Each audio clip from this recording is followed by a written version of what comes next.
Thanks for listening to this episode of the Nifty Nuggets Drive-Thru. Please make sure you subscribe to our channel and like this video. If you want to find more information about us, you can follow us on Twitter @NuggetsNifty. And you can also download this episode on Apple Podcasts or Spotify. We hope you enjoy the AMA. Hey, welcome family to another awesome event. Today we bring you the Bubbleworld AMA, hosted by your very own Nifty Nuggets. We have the pleasure of presenting to you Drop and Kaba.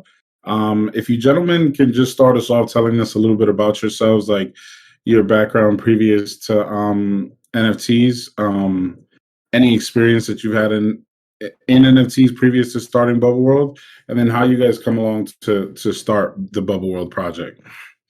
Totally. So in terms of experience, so I was a chemical engineer in college and then was at Goldman Sachs for a bit, doing some investment banking. Didn't really like it. Much enjoyed working with creators.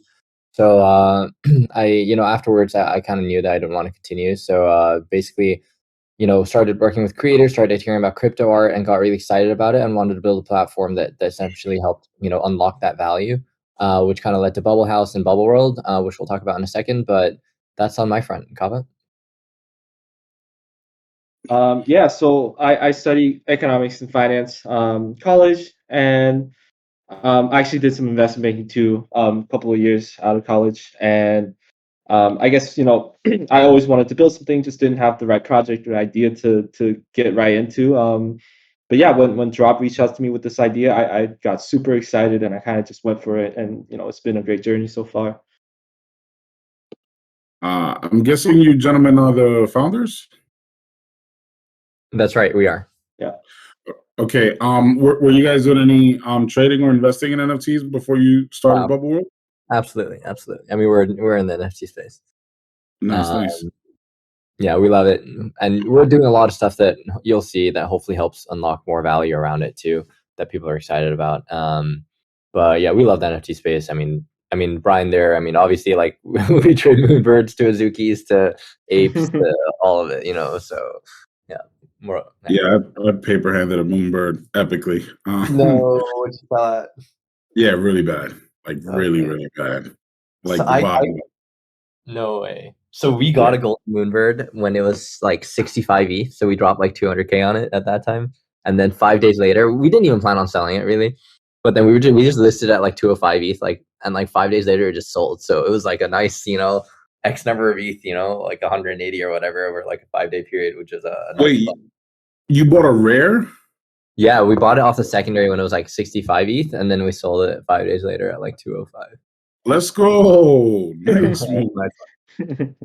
Let's go. It sounds like you caught a top right there, because I don't think we're going to see 200 or even 100 and something ETH sales right now on Moonbirds. Mm-hmm. Yeah, no, definitely not right now, I think, yeah.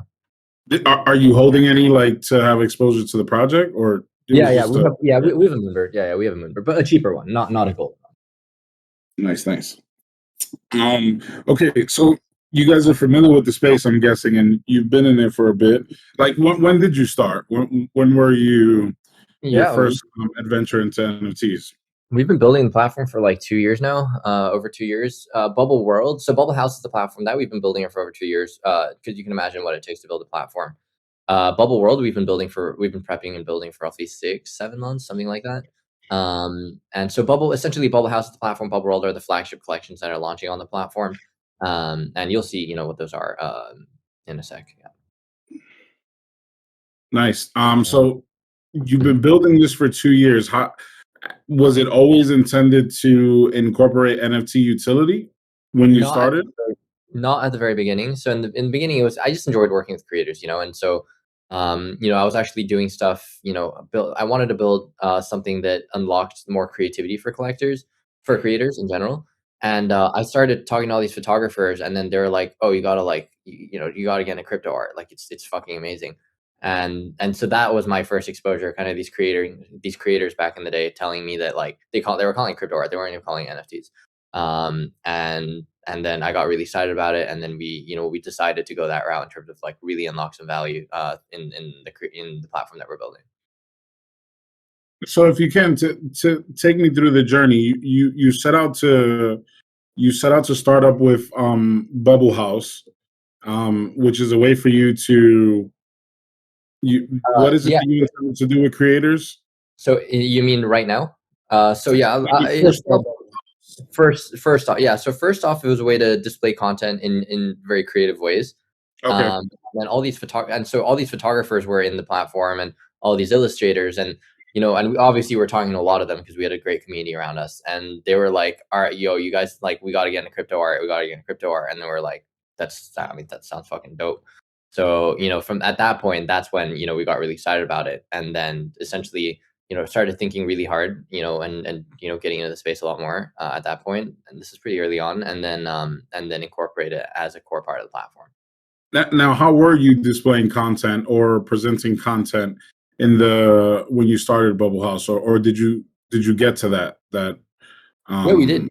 So Okay. essentially, it would just help you show a lot more process, essentially, and like how things are made and how things are displayed. A lot more flexibility on that front. So rather than just like really like basic things, which you can do on like other platforms, it basically allow creators to be able to go in a lot more depth, um, which they're excited about. But it was at the end of the day, very creator focused, and we wanted to kind of also, well, number one, we got fucking excited about the crypto space, and number two, we wanted to expand the market beyond essentially just creators too.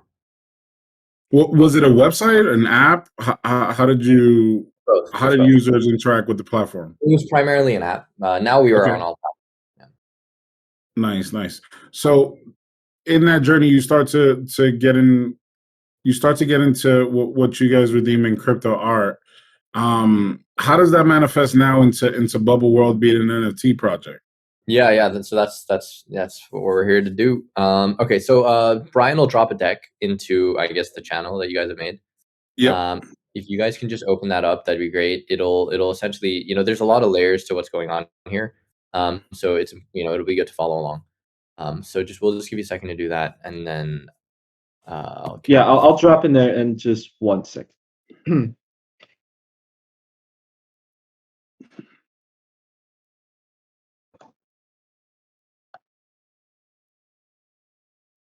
So it's in the key info chat.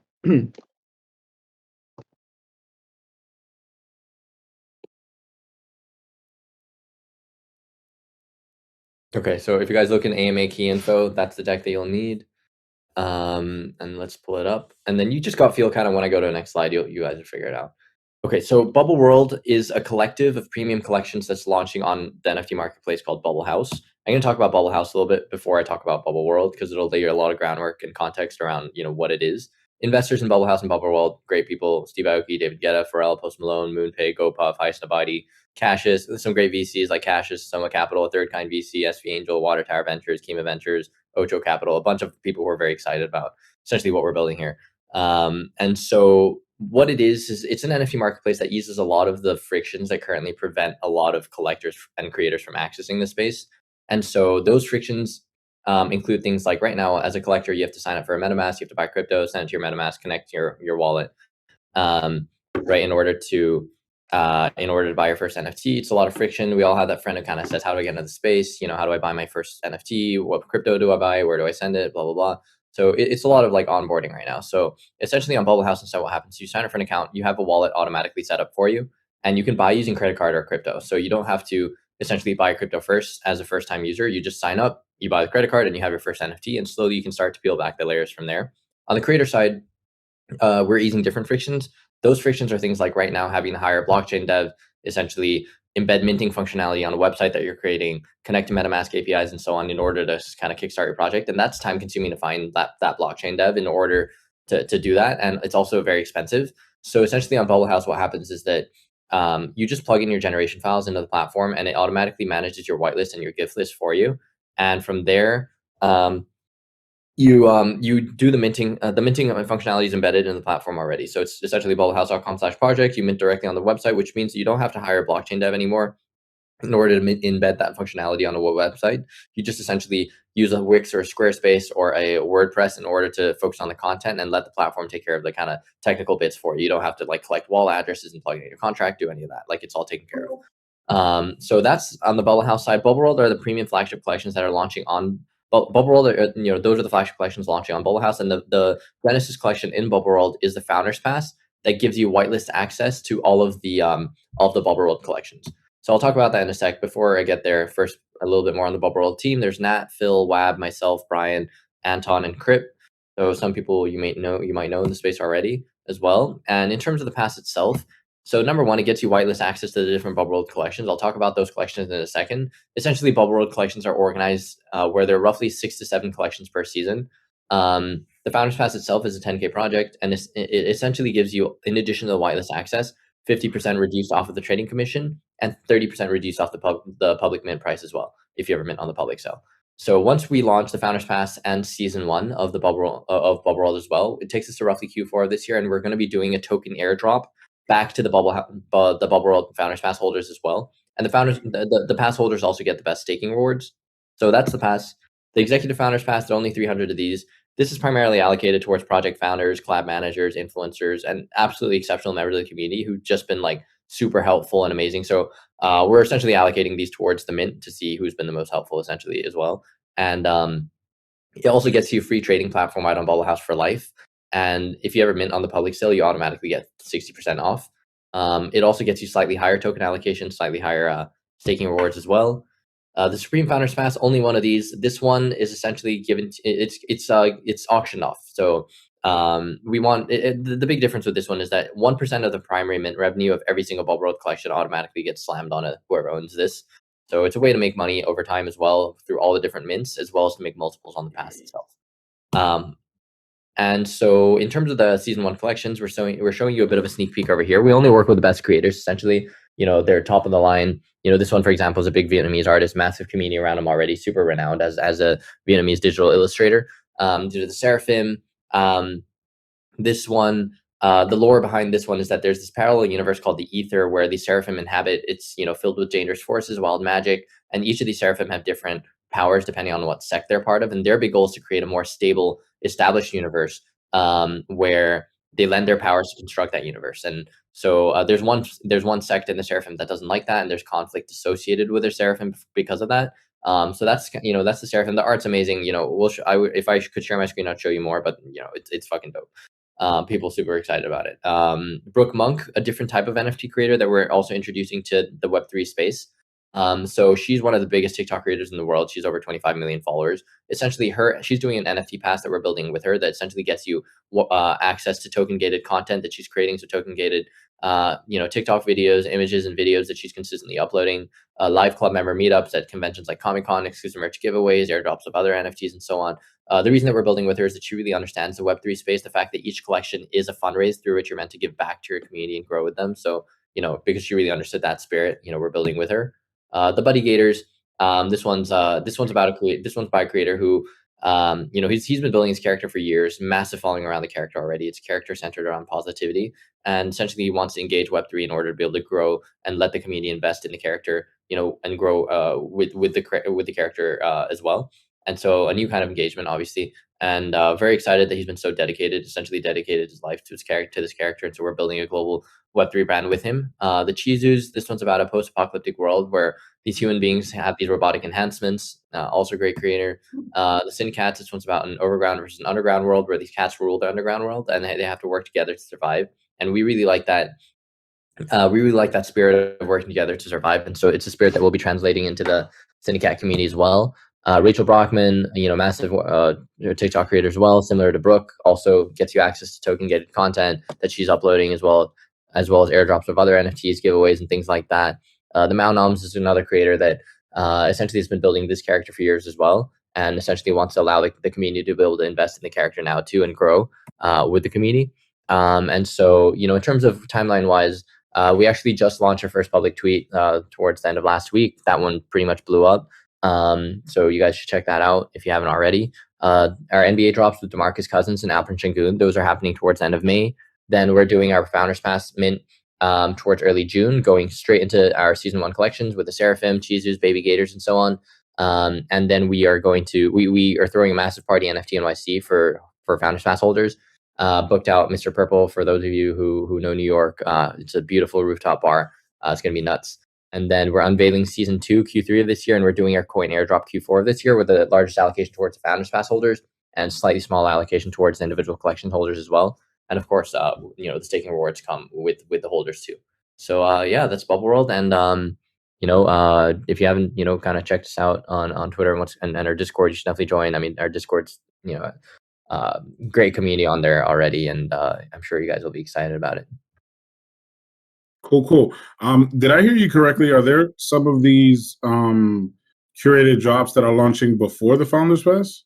Yeah, the NBA drops actually. So what we're gonna do is for the people we've already whitelisted a bunch of people. So like we've been essentially, with a lot of basically all the top communities have allocations at this point, and those. So for people who've already been whitelisted, we're actually going to be giving the drop for free to the DeMarcus Cousins and Alperen Sengun drops for free. This is like low-key alpha, don't tell anyone.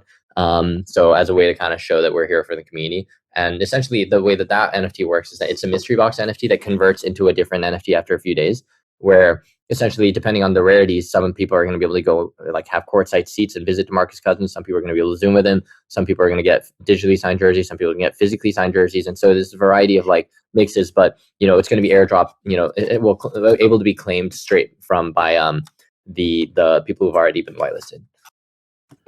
Okay. The Supreme Founders Pass. It says 1 edition. Is this only one?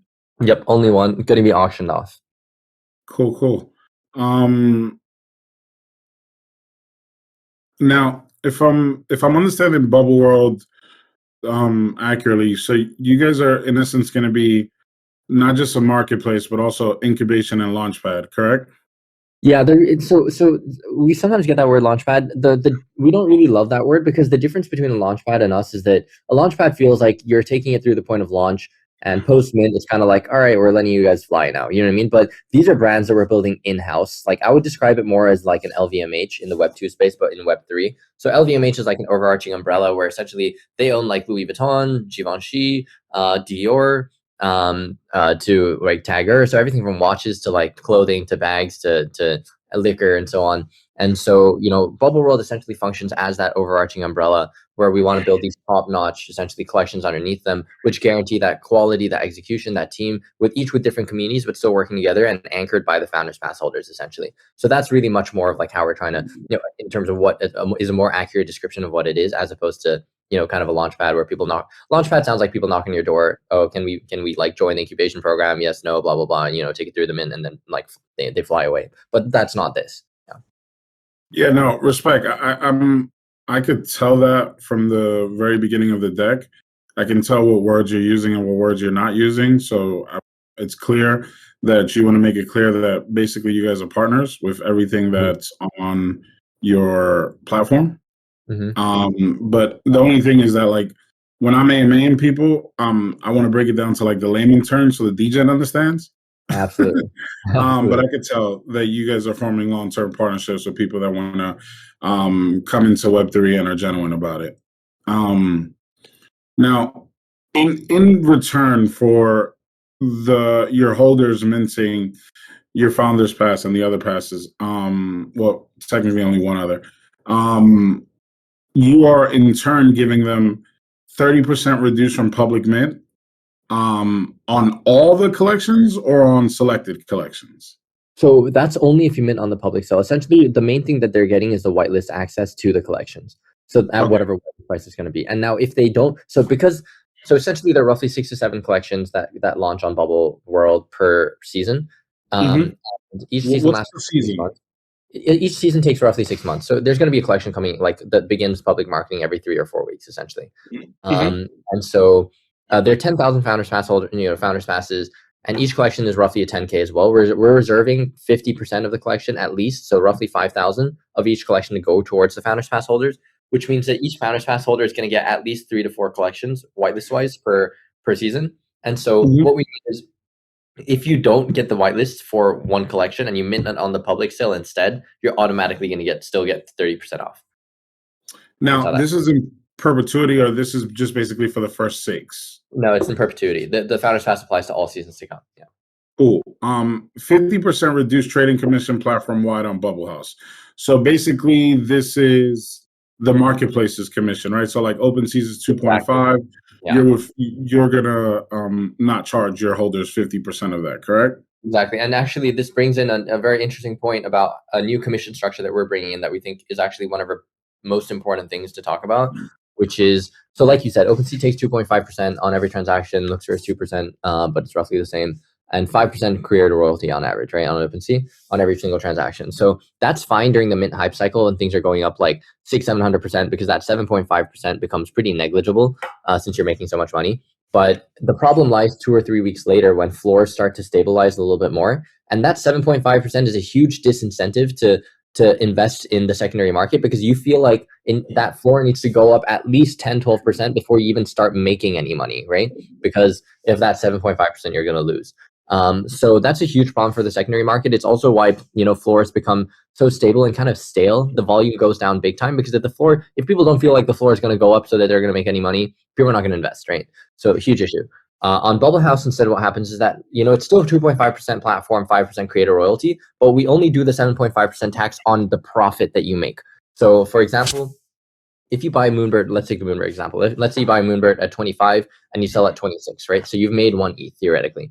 We're only taking 7.5% of the 1 ETH, and you're keeping 92.5% of the 1 ETH. On OpenSea, you would have lost money, right? Because you would have bought 25, sold 26, your commission would have been 2 ETH, and so you would have lost money on that transaction. And in addition, so the nice thing about that is that it can introduce a whole new wave of liquidity that we want from investment funds and much bigger institutional players to be able to invest in NFT collections, because as long as the floor has gone up any amount, they have made money. If they buy at 25 and it's gone up to 25.1, they've made money because we only tax the profit.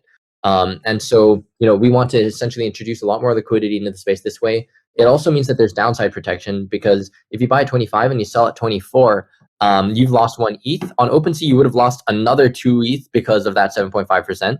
But on Bubble House, essentially, you buy at 25, you sell at 24, you only lose 1 ETH, and there's zero tax on both the platform or the creator royalty. So the tax is only taken if you made a profit, not if you essentially made a loss. So we think that's also going to, essentially offer downside protection, make people a lot more confident when they're investing in the secondary market too. This is from Mint, or it transfers a little bit after the hype. Of course, from Mint. Across the board. Yeah. In fact, the most important part is post mint, especially during the secondary trading. Yeah. Okay. So the moment it hits the market, your royalties are on profit, not on total sale. Exactly. Okay. Now, the one part that I didn't understand well was token airdrop for trading activities prior to token offering. This is the DeMarcus Cousins, correct? No. The token is completely separate. So the token is the airdrop of the token happens roughly Q4 of this year. So towards the end of this year, after we do the Founders Pass launch and the Season 1 launch, that takes us to Q4. By that time, the community is, will be sizable as well. I mean, it's already at like 30K on Discord, or at least, and like freaking popping off. It was great, but even bigger, right? And that's what we want: big community, great people, large citizenship. At that point, we do the token airdrop. And essentially, the largest airdrop goes towards the Founders Pass holders, slightly smaller airdrop towards individual collection holders, best staking rewards as well for the Founders Pass holders. And so that at that point is when the airdrop happens. And by the way, the way that we're incentivizing liquidity into the token, so why does someone want to buy a token as well, is that if you use the token to buy anything on Bubble House, it's going to be cheaper for you because we're going to take a commission cut essentially on it. So it's going to be cheaper than to buy with credit card or any other cryptocurrency. So that's how we're incentivized. That forms a core foundational utility of the token. And essentially people, we will be airdropping tokens into essentially the holders in the Bubbleworld citizenship. Understood. Bear with me. All right. So guaranteed whitelist spots to all curated collections. That speaks for itself. 100% of holders receive whitelist access to curated collections. Okay, this one sounded a little bit weird. So you are saying that, for example, your first season that you have these 6 drops, or these 6 launches, better said, all of the Founders Pass holders are getting whitelist to this? Because I remember you said it was 5,000 that you were separating for exactly. for your holders. Yeah. So the way that works is that the first one's going to be raffled off, and if you don't get that, it's a 1 in 2 chance. You will get the next one for sure. So you get priority for the next one. So you're guaranteed to get at least 3, because it's not that each one is going to be random. It's like the first one's random for everyone who wants it, and then if you don't get that one, you for sure get the next one. So that guarantees essentially 3 to 4 collections per season. Okay, now your executive pass. Oh, that's why, because I skipped to executive. Your executives get the 100% whitelist. Exactly. They How get many every. of your executives have already been allocated founders pass? So those ones are primarily going towards like founders, collab managers, influencers, stuff like that. Brian, how many have you allocated? I mean, these ones we're finalizing towards the mint just to see how collaborations go, but approximately how many tentatively? It's going to the Uh, VIPs in the space. I It's, heard you. it's essentially, yeah, exactly. How many Um, have you allocated? we haven't allocated that much, I'd say, because we're looking to do that towards the mid. But yeah, I say variably probably like 1/4 ish or even less. so Oh, like 75. I mean, everyone wants them. Everyone literally is asking us for them. But yeah, we're just very stingy about it right now because we want to make sure that the really? collaborations go well. Yeah. Clearly. No, I'm just messing. Free trading platform wide, 50% reduced trading commission, guaranteed. Okay, I'm not gonna go much into the executive, right? But the Supreme Founders Pass that you guys are auctioning. When did you say you're auctioning that? That'll be the last one. So once we launch the 10K, then we're going to do the exec one. Well, that's going to be full whitelist anyway. And then we're going to do the Supreme auction as the last thing within like a 2-3 week span. All of them. Okay. Now here's the question that's like the most like on my mind and on my heart, really, right? So I'm looking at this market, right? And I'm seeing I'll tell you what I'm seeing. I'm seeing that in the macro environment, investors and traders are saying, hey, they have no choice but to raise rates because they need to constrict the supply of money and they need to quell demand. Why? So that they can stop hyperinflation, because the less you spend, the more control that puts on inflation because people are spending less.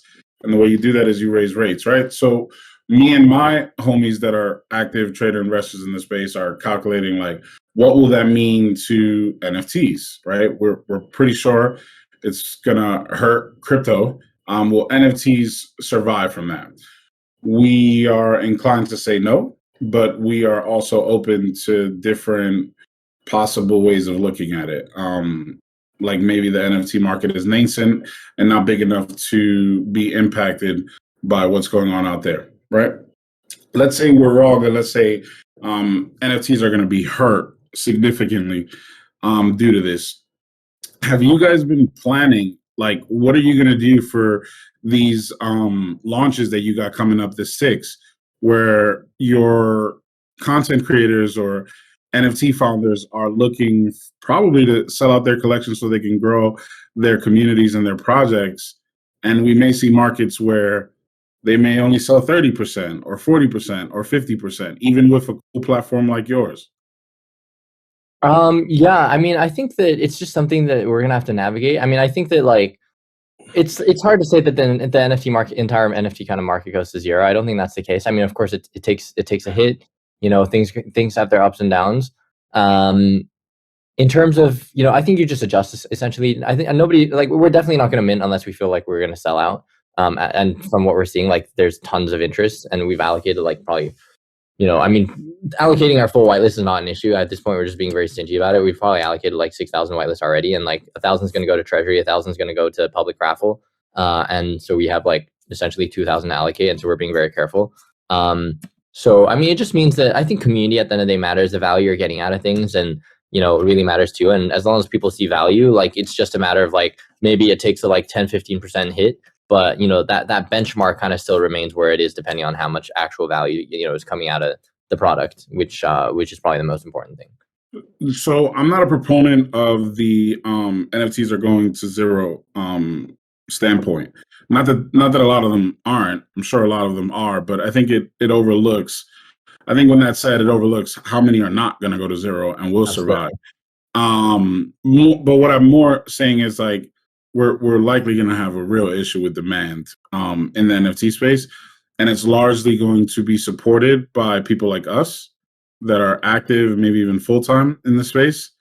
That say no, that's a bottom, so we'll continue buying at that bottom, so it won't go lower.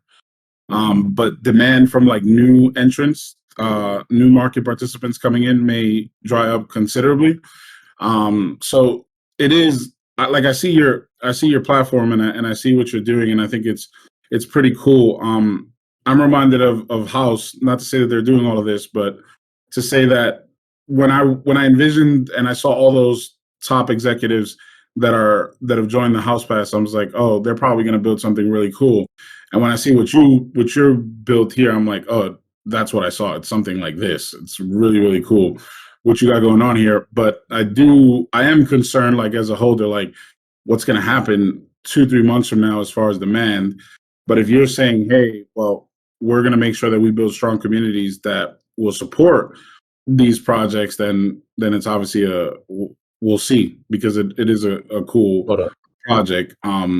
Though I'd love to hear that you guys are working on contingencies in the event that we do have issues with demand in the NFT market, not particular to your project, just market conditions.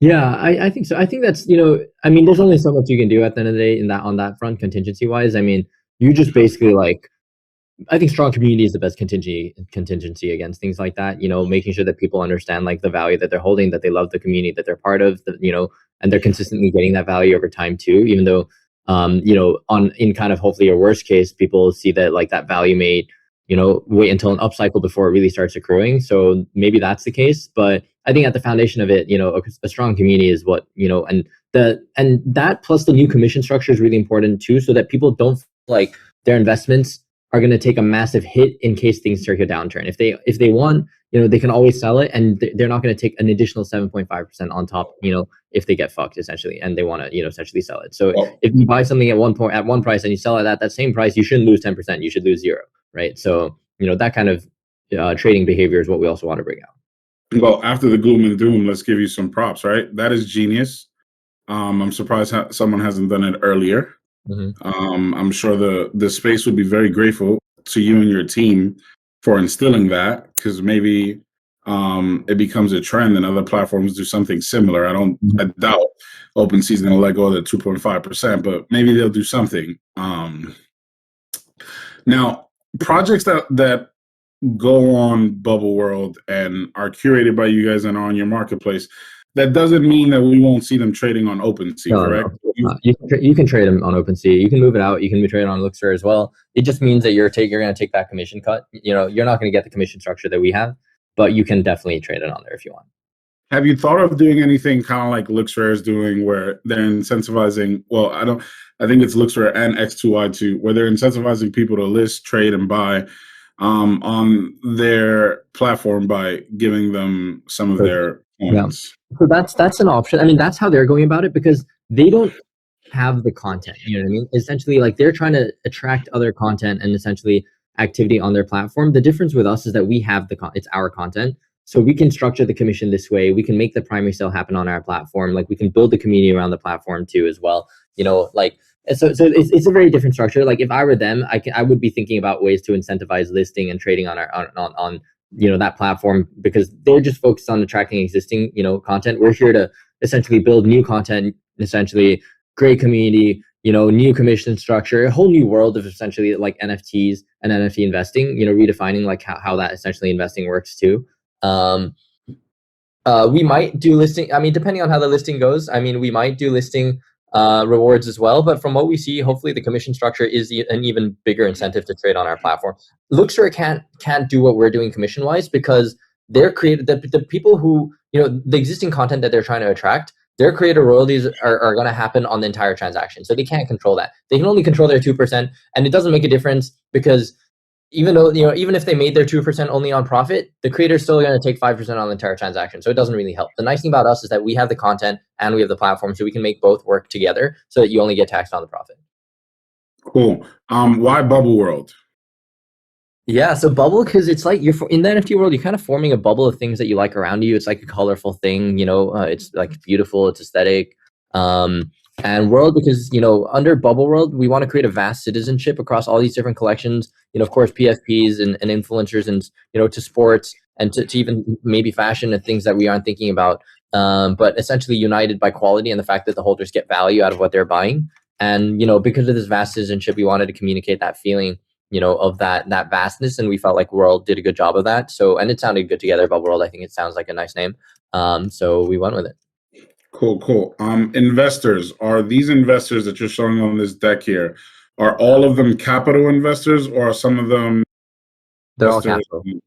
They're They all all capital they're all investors. equity investors. They paid money in order and invested in equity, essentially, in which is the entity that owns both Bubbleworld and Bubble House. So they're partners. No. What's the entity that owns both Bubbleworld and Bubble House? It's just a company. I mean, it's under a company called Prairie Group Inc. I mean, it's not really relevant. It's just essentially a company that owns the IP associated with both. Now that company is the only businesses under that umbrella. You guys, Bubbleworld and Bubble House, or are there others as well? No, that's the one. These are the two. Okay. Let me start touching on some of our community questions. Yep. All right. First question is, what do you mean by stealth community building in your roadmap? Yeah, so that's what we've been doing before. Essentially, we've been creating like a roundtable. You guys should follow our Twitter, by the way. So that first video pretty much blew up, and so like what we've been doing prior to posting that first video is essentially lining up like VIPs in the NFT space who we've been introducing the Bubbleworld ecosystem to. So I mean, just very high level people. I mean, Takoa, Blockchain Gavin, right? I mean, You guys will be able to see if you guys get into our Discord. just So join there's our a VIP Discord. section. You'll see the VIP section. So we're lining that up. Just great people in the NFT space who are super supportive. And then we're brought in our OG community as well first, and then started kind of behind the scenes conversations before even anything public with individual communities that we're allocating a whitelist towards. And then, once we built that stealth community, that's when we went out with that first public tweet, blew up that tweet, essentially like really got the word out there. And now, I mean, the Discord's, pretty much popping off, and so is the Twitter, which is nice. But that was that stage prior. Next question was already answered, but I'll put it forth anyway, in case you'd like to further clarify it for our community. Pass holders will get whitelists to all those mentioned collections? Question. Yeah, so you're going to get roughly 3 to 4 of them, so half of them, because half of the collection is going to be allocated towards the Founders Pass holders, and each collection on average is 10K, so 5K, and they're 10K Founders Pass holders. So you're going to get 1 and 2. If you don't get 1, you definitely get the next one, and so you're going to get 3 to 4 essentially per season. So in a year, you're going to get roughly like 10 to 12. How would you compare this to another marketplace like IMX? Honestly, I'm not that familiar with IMX. I mean, the ones that I'm more familiar with obviously are Opensea, LooksRare, X2Y2, and so on. But number one, commission structure is very important. I think number 2, the fact that the content is launching on the platform, new, and then to a lesser extent, well, still very important, but to a lesser extent, accessibility, of course, making it super easy to onboard new people, as well as adding features that help unlock new utilities for pass holders, like, for example, token gated content for the TikTok influencers and so on. So there's that. But so I'd say those are the kind of 4 main things I would think about when it comes to those unique points. Will there be mining or only crafting? You're going to be able to stake. So you can stake your passes and your Bubbleworld collections for tokens. That's the way that you're going to be able to, essentially earn tokens as well. In addition to, of course, the initial airdrop by holding. And in terms of, like I said, utility of the token, you can use the token to purchase, and it'll be cheaper to use the token to purchase than other payment mechanisms. Cool.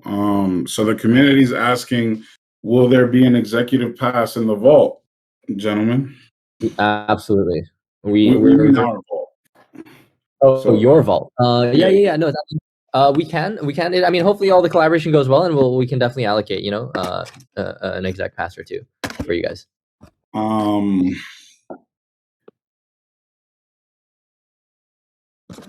Pass holder will get Pass holder will get whitelist to all those mentioned collections. It's okay. We already addressed that. How would you compare this to? No, I'm just reading the same questions over. All right, here it goes. This is a good one. Is selling out an absolute must? Selling out? Yeah. Yes. I mean, I think it's the most important thing in the NFT space to be able to sell out. It's like a top priority for sure. Oh, okay. That's the first time I've heard someone say that. I'm curious about the opposing side though. Like, why wouldn't it be? I mean, I do I agree? I don't disagree, is what I'll say. I respect someone that says that, but most founders come up here and will say that no, that it's not an absolute must. The reason I think it's very important is that the problem with not selling out is that it sets the ceiling, the price ceiling in someone's mind for the project to be the price of the mint. Because people feel that, oh, it didn't sell out, so it must be capped at that mint price, because otherwise someone, people would have bought it. So, selling out is a very important priority. And honestly, it doesn't seem like it's, hopefully it's going to like go rather smooth from what we're seeing so far. But it's so that you don't have that price ceiling feeling, in terms of what a project max should be. How would you handle things if Bubbleworld doesn't mint out quickly? Yeah, so we're going full whitelist essentially, and then we're also going to have a reserve list. From what we're seeing, like these projects that we work with all the top projects already, and like people just want tons of allocation. And so we're gonna like it's gonna be like we're not going to have enough essentially. So what we're going to do, we're not going to over allocate though. So we're going to have a reserve list essentially. So if there's always conversion, right? So some people forgot maybe that they have a whitelist potentially, right? And so in that case, we're going to have a reserve list. And so after a certain period of time, we're going to start bringing on the reserve list people into the whitelist until the point that essentially it fully mints out. Do you see this channel above the stage where it's called Ask AMA Questions? I see Bubbleworld AMA. Is that the one? No, on top of that one, Ask AMA Questions. The one right above that is AMA key info for me. Maybe it doesn't let you see it. Let me show you what it looks like on AMA Questions through. Oh, I see it now. You do? Yep. Yeah. So you were talking collab. So this is one of the things that Nifty Nuggets is doing. This is an app. This is why I couldn't find the questions. So our devs are creating an app where the community is not asking these questions through Discord. They're asking them through the app. Oh, and the app is loading them here to the server. It has a bunch of other cool features, like them voting on the answers and things of that nature. And just the overall AMA is probably something pretty cool that if you sit with our devs, hear what they're building, we call it the Nifty Restaurant, and you like it, maybe it's something that you can offer to some of your projects so that they can have their own app for their stuff. Yeah, I didn't even realize that was the case. We'd love to explore it. Yeah, the devs is the homies. I gotta show them some love. And that's just the AMA section of the app, but that would be something cool to get you guys together, talk, and see what you guys come up with. Next question is, can you explain how staking works for your token? Yeah, totally. So you're actually staking the passes in order to get the token. So the longer you hold the pass consecutively without listing it, you'll see that number on the platform. So essentially tell you you've delisted this thing for 40 days, and you'll get and we'll have you'll see this in the white paper for the token when it comes out roughly Q3. But the more days that you've been staking it for, the larger the number of tokens you're going to get. Next question. If the market underperforms much longer than anticipated, are there other revenue streams for your project besides profit taxing? For the project, well, there's the mint revenue, the secondary revenue as well. And then, we're going to be doing the token sale too. We're going to have a public sale portion of that. And then there's the commission on the platform. There's actually multiple revenue streams involved here. Yeah. The 1% of mint revenue, that only goes to the top pass, right? That there's only one of, right? Exactly. Cool.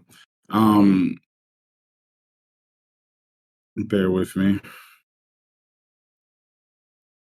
Okay, what would stop some of these projects from just going and launching on Opensea instead? Wouldn't there be more potential exposure for them? So number one, they're our projects, so we control where they go, especially where they launch.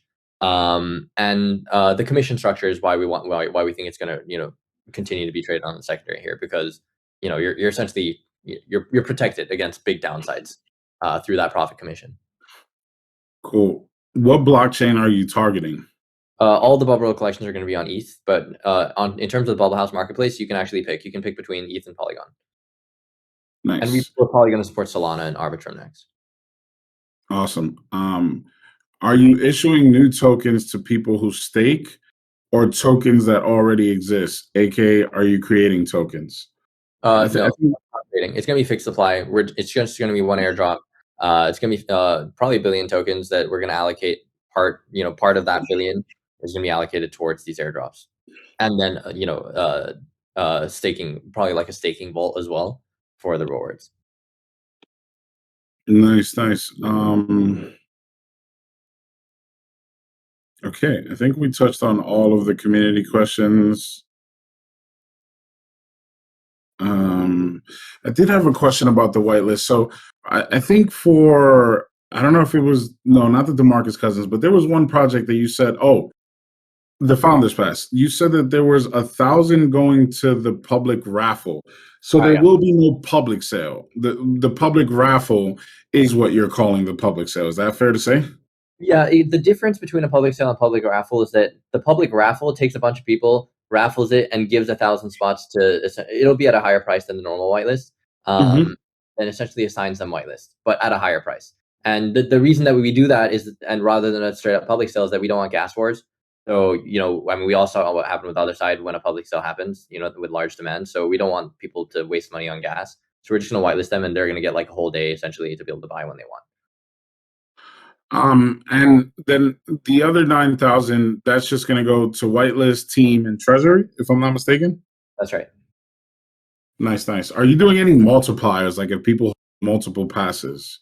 We're in the process of considering it. We might do something where, like, if you hold one, an NFT from every collection in a season, then you're going to get like some multiplier on like a staking reward or on, priority for something. So we're working through like exactly how we want to structure this, but a multiplier of some sort based on, probably not on how many passes you hold, because, for that, you're probably just going to, mint a bunch of stuff, right? You get a lot of value just by holding multiple passes inherently. But in terms of holding an NFT from every collection, we might do something interesting around that. I like that. I got a question that I'm curious about. Probably has nothing to do with this AMA, but I'm an investor trader first, so I'm very interested in your Moonbirds trade. So when did you buy that? Was that the first day of mint? Yeah, absolutely. I mean, that thing was like, I think the thing about the first day of mint is that, like, there are a lot of people who just want exit liquidity. Like, they don't care about the actual value of like, of like what their NFT is. They just want to, they grinded whitelist, or they did this, or they did that, and they just want to like see cash, right? So, in our case, we're kind of like looking at what may be undervalued and like, and then, kind of identifying those. And then we felt like that one was undervalued. I mean, it was like number 38 on rarity, but trading for like, 65 ETH on something that was like, it was something like two to three times above floor. So, something ridiculously low. So ridiculous. I mean, you can imagine the floor is at like 8 or 9, or like, no, it probably was higher, or like 12 or 13. And the like 38th most rare one was at 65. It just didn't really make any sense, that like it's only worth like 3 or 4 moonbirds at the floor. So, I mean, we just picked it up. We're like, all right, it seems to make sense. In any case, we wanted to use it as one of our profile pictures, which I was using for a while until that thing sold. So yeah. What rank was it, if you remember? 38. And how many hours, let's say, after public mint started, did you snag that? Brian, how many was it? It was probably like 70 hours. Yeah, it was probably like 12 hours ish. Yeah, 12 hours in. 12, 14 hours. Yeah. And how long before it sold? It was like another 5 days. I mean, we essentially kept on bumping up the price as things, started keep, going up until, to a price that we thought was reasonable, and then it sold one day. Yeah. You said 205, right? Mm-hmm. Yeah. I love that trade.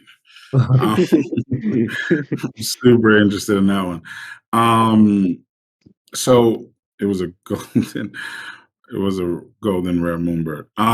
Okay, I think I've touched on all of the questions that I was curious about, as well as the community. That's the one, by the way. The Bubbleworld AMA chat. That's exactly the moonbird 7789. Hey, how did you know, by the way, Baker? That's so interesting. These dudes don't play. We got some detectives in here. Yeah, real soccer mode right there, huh? Oh yeah. Offer for 65, sold 5 days for 205. That's the one. There we go. We got some detectives in here. And we did get another question come in. Is public raffle going to be through pre-mint? No, we're going to do it ourselves probably. We might do it through pre-mint or Conian or something like that. Actually, we've yet to figure out exactly like what we're going to use for it. But that's not hard. Cool. Okay. There's a couple more questions and AMA questions here. Let me double check.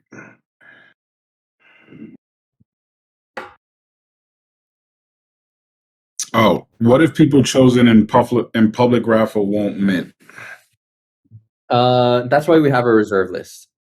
So number one, we're gonna like probably only pick people who have like 0.2 ETH in their wallet. So that'll be like a requirement. And then number two is if they don't mint, we're gonna have the reserve list of people who do. But the idea is that like we make it so attractive that like they want to mint. That's like we want to we want to only like mint at that point. Cool. Okay, I think I touched all of them. Player one. If there's anything that you feel that we either didn't touch on or did, but you'd like to elaborate, feel free. The stage is yours. I think you guys did a great job actually of covering most of it. We went through the collections, the past benefits, we went through commission structure, staking, token, like we pretty much hit, the whole 9 yards. Go ahead. Come attend the banger of a party at NFT NYC if you get one. It's going to be absolutely nuts. We think a lot of crypto parties kind of could use some work, and we're essentially bringing on like a really great production crew, from the fashion space to do something really sick. So it's gonna be dope. And by the way, we're gonna be giving out whitelists as well for our first collections in Bubbleworld 2 at the party. So you could double down at that point as well. So yep. Let's go. I mean, I'd love to get multiple passes and split them up between wallets. Is what I want. Yeah, man. But thank you, gentlemen, for coming by. I'm not sure. Maybe if you guys know who brought you into Nifty Nuggets, so I'll give them a shout out. Or someone can let me know in the AMA chat. Pablo? Huh? Oh, this was Savs. Shout out to Savs, who brought in Bubbleworld. Big thank you as usual. You guys are awesome. Thank you guys for coming and presenting the project. Drop, you sped through it. If it wasn't for that deck, I would have been struggling. I know. We really. Yeah. Player one, did you want to say anything before we end it?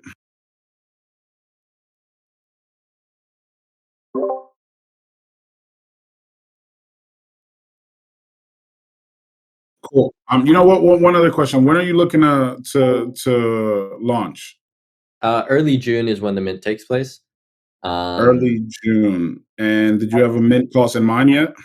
It's going to be very reasonable. We're not publicizing the cost yet, but we're not one of those. We want to show that we're about the long-term play, so it's going to be a very reasonable mint. So you're going to do a reasonable mint, but you still want to see that your holders have at least 2 ETH in their wallet. No, not 2 ETH. 0.2. Oh, 0.2. Okay, I misheard that. All right, guys. That was awesome. Thank you. Any last words as we end this? I guess not. Kaba, thank you for dropping by. Drop, thank you for coming through. And that's going to cap off another awesome AMA at Nifty Nuggets. We do like giving whitelists to people at AMA. So, like, if we can prioritize them somehow in your allocation, I think that'd be dope. Because they really, I don't know how you normally run it, but So if Beta is with us, if there's a way that it could be weighted, because it's very challenging for us when we do like exactly the people that are in the thing, with spreadsheet and all of that. But if there's a way that it could be weighted on the pulp for the people that were here, and I will do a screenshot of who's here now, and we'll give you an extra too, especially for the people here that maybe you can just raffle off to. Say that again. I didn't hear you. Apologies. Give you an extra 5 that we can just do so that there are at least 5 people here who for sure get one, because it's great. We love it when people actually spend the time understanding the vision. I think that's really important for all. Well, one thing is the majority of people here are going to get it, but yeah, if you want to do, we can. Yeah, we add 5 on, and if you can just make sure that it goes to these guys, and then of course for the rest, some weighted thing sounds great too. Cool. Bay, if you could run a quick raffle, the people that enter now, this will not be for our allocation. This is just a quick one the team wants to do for the people here, and announce 5 winners. I don't know, maybe when you're able. Is that possible? Can I get a yay or nay? And definitely guys join the Discord. No, definitely join the Discord, follow the Twitter, lots of great announcements coming up. Yeah, we're excited to have you guys. Yeah, I'll be in there. Okay, she said yes, she's gonna run it now. Again, thank you guys. That was awesome. If you guys want to hang out with us, I don't know how long it's gonna. If not, we really appreciated you guys coming and sharing with Bubble World. I'm confident that we will have a considerable space in your project. Awesome. Sounds great. Love the crew. It seems like a great crowd from what I'm seeing, so I'm excited. Yeah, man, we do our thing on this neck of the woods. I know. Awesome. Cool. Thanks a lot, guys. Thank you, man. Have a nice day. If you like this AMA, reminder to subscribe to our YouTube channel so you can get access to our future AMAs. We also have a main YouTube channel where we are covering wider topics in the crypto and Web3 sphere. So if you're interested in any of that information, please make sure to find the Nifty Nuggets on YouTube. You can also follow us on Twitter @NuggetsNifty, and make sure to leave us a 5-star review on Apple Podcasts and Spotify. We'll see you all next time.